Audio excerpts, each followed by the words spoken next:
Obviously have you over here for kind of, reflection and really what was a sad day, Yep. It's, 2 weeks after the happiest moment in Yale hockey history. It was Yep. a real sad day with the loss of Tim Taylor. Tim, from my side, was a really nice guy, but from someone from the inside who played for him, what did he mean to you? Yeah, I think I've had a lot of coaches over the years, and I think, I think we've all been reflecting about this over the past couple days, and, it's interesting about Coach Taylor is a lot of my memories aren't necessarily about hockey or being on the ice. It's about lessons that he kind of taught us, even if it was subtly off the ice. He's probably the most character guy that I've ever encountered. He would do the right thing to a T before, breaking the rules or not being, not doing something with ethics or integrity. And I think that's what really we all took away is that, when you do things, you do them the right way, whether it's in life, business, or sport. And I think, that's a message that, sometimes gets lost in college sports, professional sports, but this is a guy that delivered that message on and off the ice for so long. So, and such a smart hockey guy too. Yep. As I was looking back at it, I remember some of the things he did, but the resume was impressive. Like Yep. the amount of people he touched in the hockey world. Yeah, it's for me, I was obviously entrenched at Yale for 4 years, and really got to know him, and then have been involved in the Yale Hockey Association, so have really been in touch with him for a long time over the years. But I don't think until the last few days I really understood how many people he has touched. Whether it be blogs, Twitter, articles that have been written over the past couple days. I mean, he really influenced a lot of people's lives, whether it was in hockey, in media, outside any of these realms. But he was the kind of guy that, couple very encouraging words would really push people in the right direction. And, it's pretty astounding, actually. I know, across the board he touched every guy that played here, but, the fact that he influenced so many people outside of Yale, too, is really what's amazing. And it's funny, you talk about just what kind of guy he was.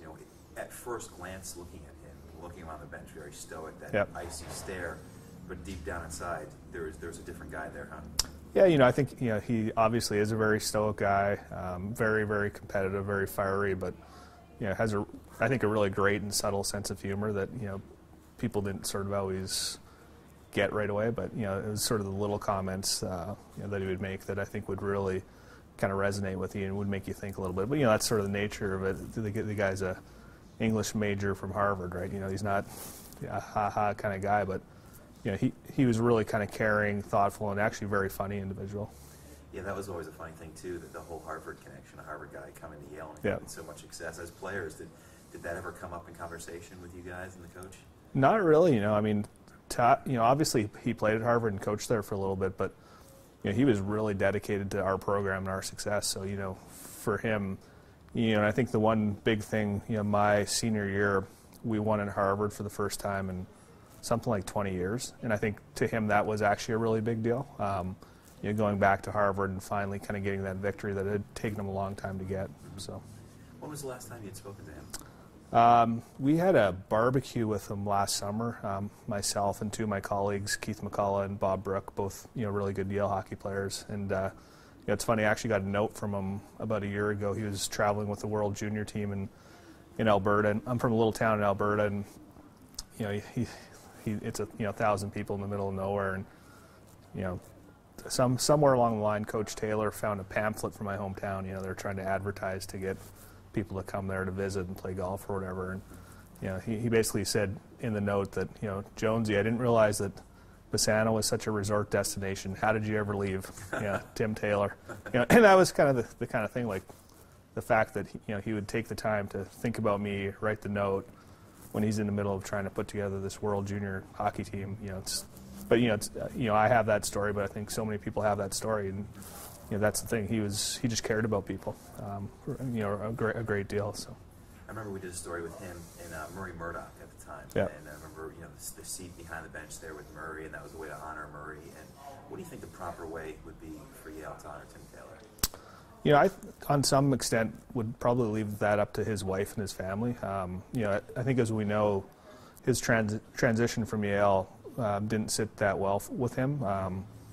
So to the extent that he, I don't know if he wants to be honored by Yale, and I think that's something that's kind of up to the family. On some level, I think the fact that his first goalie is now the head coach, and his, a guy that he literally got into coaching and coached at Yale under him, and has now won the national championship. I mean, I think that's something that Coach Taylor has and would feel very honored by, to the extent that he wants to get honored by Yale. I mean, I think that's something probably that needs to be discussed with his family as much as anything. But I think what this program accomplished this year, and it's somewhat ironic maybe, but I'm sure that's a huge honor for him because he really is the guy that built this program and put it on the map. So. Yeah, you mentioned it was kind of a sour taste in the mouth for sure, the way things fell apart there at the end. But what do you think? He was thinking watching that win over Quinnipiac and that Final Horn went off and that Yale program was national champion. I'm sure he was ecstatic. I mean, he basically built the family that's Yale hockey, right? And he's the kind of guy that wants other people to do well. And is a great friend of Keith Elaine, great friend of a lot of the trainers, great friend of a lot of people that still work at Yale. So I'm sure that he was over the moon happy because that's just the kind of guy he was, and he wanted other people to succeed. So. Anything else you want to throw in there about him? Yeah, I mean, I think I just sort of can't understate the amount that this guy touched people's lives, and a lot of it was in very subtle ways, but he really influenced a lot of people. We have started this business, and it's funny, he was a hockey coach, an English major, but a lot of the way we think about managing people, managing a team was sort of based on how he treated us at Yale. And I know we're not the only kind of group of former Yale hockey players that think that way, and it's kind of profound how a hockey coach can do so much for people's lives, but he really did that. So once a coach, always a coach, huh? Yeah, exactly. So it's funny how you look up to guys like that who Yep. were important, male role models in your life. Yep. No, I think that's exactly right. And I think the thing with him is, like as I said before, he always did things the right way. And I think been a lot of times in my life where you can take the easy route, you can take the short route, but you think back to Coach Taylor and what he taught us, and it's you achieve a goal by working hard and doing things the right way, and I think that still lives on.